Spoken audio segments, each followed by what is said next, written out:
Are there any other members who wish to speak?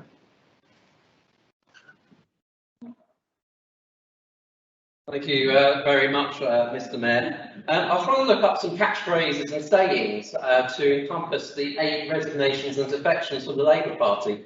And I couldn't find anything. I saw quotes of 1 is careless, 2 is unfortunate, but nothing that goes up to 8. So I was going to say 8 is great. But my scripted speech is already out of date. So all I can say is 9 is sublime. And is it any surprise?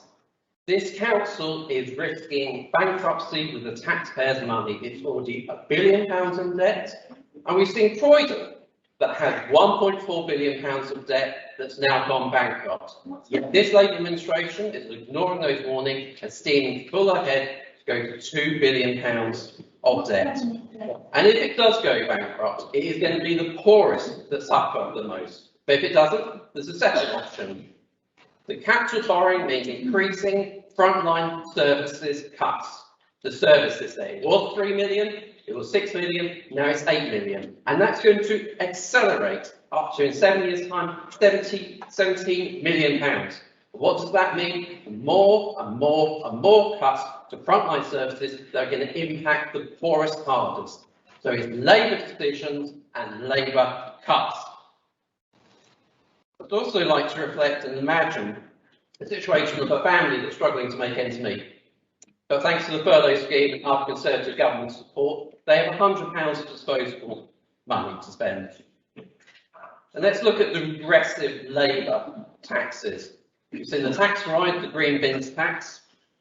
We've seen the ULEZ come in. Imagine somebody with an older car that needs to go to North Middlesex Hospital 4 times a month.